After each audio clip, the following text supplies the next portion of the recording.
Dans cette vidéo, nous allons voir comment traiter le formulaire pour ajouter un client au niveau de la base de données. Et pour ce faire, nous allons aller dans le fichier route. Nous allons créer la route qui va nous permettre de traiter le formulaire. Moi, je vais dupliquer ça carrément. Donc ici, c'est le client. Ok. Donc là, on va mettre store. Simplement, ici, on va utiliser la fonction store. C'est au niveau de la fonction store que nous allons traiter le formulaire en poste. Donc ici, le nom de la route, ça sera une route en poste. Donc le nom de la route, c'est client.store, tout simplement. Donc on va aller sur la fonction store afin de traiter les éléments de notre formulaire. Maintenant, nous allons modifier rapidement notre formulaire pour qu'il puisse recevoir les données de la base de données. Donc, on va dans la vue client. Ici, nous allons renseigner juste la route en poste. Donc la route en poste, je mets le symbole d'interpolation. Route. Là, ça sera client.store. Donc la méthode c'est post et puis on va rajouter une directive pour que le formulaire puisse fonctionner, que la directive CSRF. Voilà. Et puis au niveau du formulaire, au niveau du champ input, on va rajouter simplement le name. Donc je rajoute l'attribut name, nom, tout simplement, et puis je vais mettre value, value, et puis au niveau de value, je vais afficher juste l'ancienne valeur, old, non. Donc si par exemple on renseigne des éléments, si on a renseigné par exemple le formulaire et qu'il y a des erreurs, on ne voudrait pas supprimer carrément le formulaire. Donc on va afficher l'ancienne valeur du formulaire parce qu'il y a eu des erreurs. Donc au niveau du prénom aussi, je vais mettre le champ name, prénom, et puis je vais mettre le champ value pour ajouter l'ancienne valeur du prénom. Et je fais la même chose par rapport au champ adresse, name, adresse, et puis le champ value, je mets l'ancienne valeur de l'adresse. Voilà. Et puis le dernier, c'est le champ numéro de téléphone du client. Donc je mets le champ name, téléphone, et puis value, on va mettre l'ancienne valeur en mettant old, tout simplement, téléphone. Voilà, tout est bien, qui finit bien. Donc au niveau du formulaire, j'ai fini de rajouter les éléments à rajouter. On va maintenant aller au niveau de notre contrôleur, client contrôleur. On va aller au niveau de la fonction store. Donc au niveau de la fonction store, on va commencer par vérifier d'abord s'il n'y a pas d'erreur. Donc je vais mettre $request validate. Donc on va vérifier d'abord le premier champ, que le champ nom. On va dire qu'il est requis. Voilà, je vais dire d'abord qu'il est requis en mettant le mot require pour dire qu'il est requis. Je vais dire aussi que le prénom est requis. Le prénom est requis. Et puis le prénom, on va mettre un minimum. Donc le minimum, il serait égal peut-être à 200 caractères pour éviter qu'il renseigne beaucoup de choses. Donc adresse, voilà, adresse, on va laisser aussi à 200 caractères. Et puis le numéro de téléphone, bon, on va mettre le minimum peut-être à 20 caractères. Voilà. OK. Maintenant, je vais actualiser d'abord. Là, je vais enregistrer. Ok, j'enregistre, il n'y a rien qui se passe. C'est parce que j'ai décidé je n'ai pas affiché les erreurs. Voilà, si j'avais voulu afficher les erreurs, par exemple, je vais venir au niveau de la documentation pour voir comment afficher les erreurs. Voilà, error validation template. Voici un peu le message à rajouter pour afficher une erreur. Donc, au cas où il y a une erreur,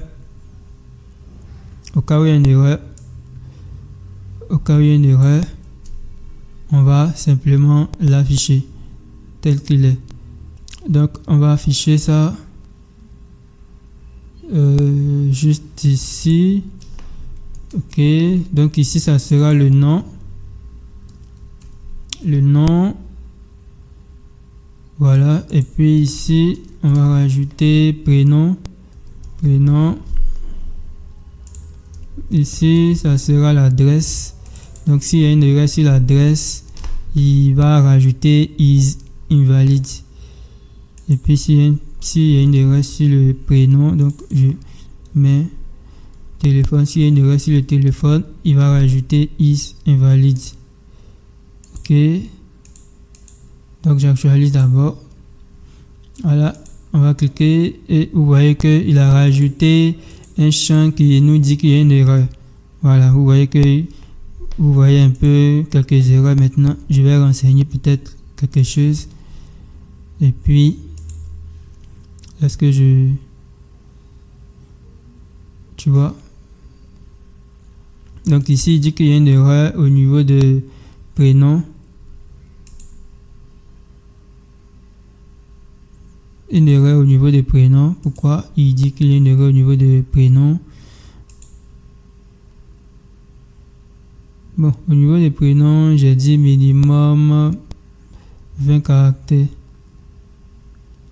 Mais normalement, il ne devait pas avoir d'erreur. Ça doit être lié. Bon, je vais retirer le minimum de caractères au niveau des prénoms. Voilà, j'actualise. Ici, je mets nom, prénom. Et puis, j'ajoute. Quand je clique sur le bouton ajouter, vous voyez que il reste l'adresse à renseigner. Trèche, ville. Je clique sur ajouter. Ok.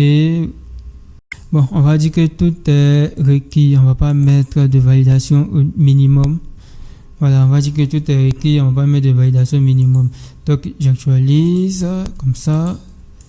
Je mets une adresse. Bon, vous voyez que j'ai pas mis de téléphone. Donc, voilà. Ok. Donc, une fois que tout est bon, il va aller au niveau de la route store. Et c'est au niveau de la route store qu'il va devoir faire le traitement. Ok. Donc, lorsqu'il va vouloir faire le traitement au niveau de la route store, on aura besoin, il va devoir enregistrer le client au niveau de la base de données. Voilà. Il va devoir enregistrer le client. Et pour enregistrer le client au niveau de la base de données, d'abord, je vais définir une variable que je vais appeler client. Et je vais instancier, je fais new client. Donc, je vais instancier le modèle client. Tout simplement. Maintenant, je vais dire que chaque propriété de mon objet client, je vais faire correspondre chaque propriété de mon objet client aux différents champs de la variable request. Donc, je fais de la client nom égale de la request nom. Voilà. Et puis, je fais de la client prénom égale de la request prénom. Et puis, je fais de la client adresse égale de la request adresse. Et puis, de la client téléphone égale de la request téléphone. Voilà, et puis je vais simplement l'enregistrer. Donc je l'enregistre en faisant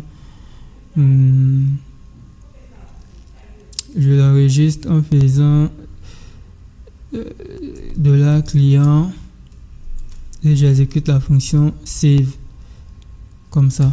Maintenant là on va devoir faire une petite redirection, donc je fais return redirect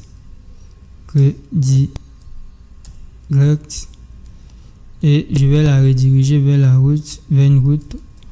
une route client.add. C'était ça? Non, c'est client.create.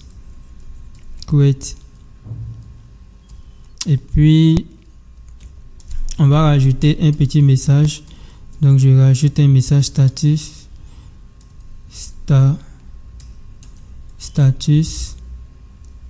et dans le message je vais dire le client a bien été enregistré. Voilà, tout est bon qui finit bien. Voilà, donc le client a bien été enregistré. Maintenant il faut qu'on affiche le message qui dit que le client a bien été enregistré.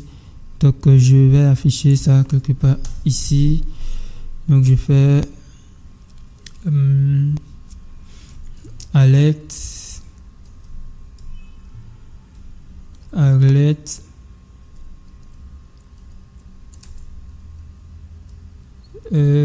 c'était plutôt x-alerte.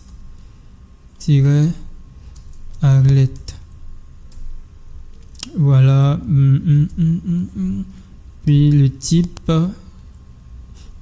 égale success et puis message égale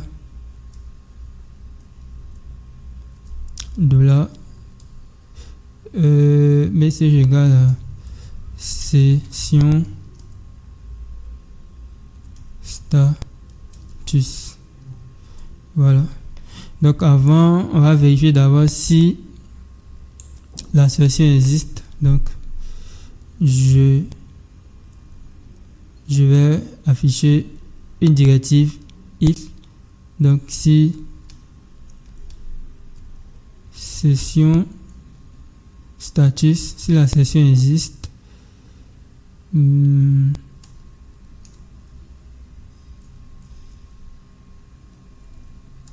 voilà, si la session existe, on peut maintenant afficher ça. Ok, j'espère que je ne me suis pas trompé. Voilà, donc add, je vais mettre la route add. Ok, donc arrobase if session status indice. Ok, bon, je vais retirer ça d'abord. Je fais arrobase if session status. Voilà, et puis j'enregistre. Ok, je sais pas pourquoi ça a affiché une erreur. Maintenant on va mettre le nom, le prénom du client, l'adresse, le numéro de téléphone. Maintenant je vais appuyer sur le bouton ajouter. Bon, il n'affiche pas. Pourquoi il n'affiche pas?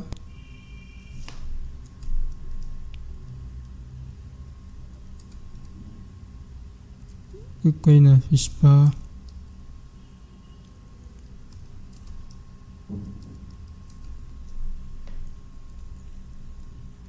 Ok, bon, j'actualise, je vais reprendre. Je vais mettre un autre contenu. Je clique sur ajouter. Ok, this, votre compte n'a pas été créé. Votre compte n'a pas été créé. C'est bizarre. Votre compte n'a pas été créé. Bon, je vais aller vérifier le component.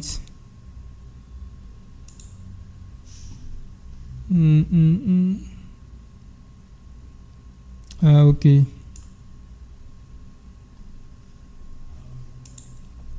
Là, il affiche votre compte n'a pas été créé. Donc, je reprends.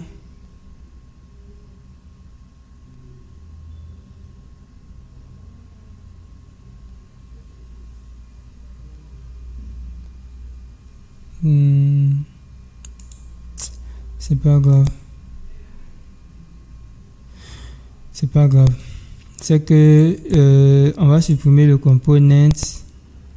On va supprimer le component. Et puis, je vais laisser le component. Je vais afficher tel qu'il est. Voilà. Je voulais utiliser un component, mais bon, c'est pas grave. Alex. Point alert-success. Ok, voilà. Ok. Bon, on actualise, je ressaisis. Normalement, il doit fonctionner. Le client a bien été enregistré. Voilà. Dans la prochaine vidéo, nous allons voir comment afficher la liste des clients qui ont été enregistrés au niveau de la base de données. Désolé si cette vidéo a pris un peu plus de temps. J'ai pris un peu plus de temps à résoudre des bugs. Ça peut arriver que vous rencontrez des problèmes. C'est pour ça que j'ai pris le temps d'aller doucement et puis d'essayer d'expliquer pas à pas. J'aurais voulu utiliser un component pour afficher cette alerte là, mais bon, vu que j'ai un peu oublié la manipulation, donc j'ai préféré laisser tomber.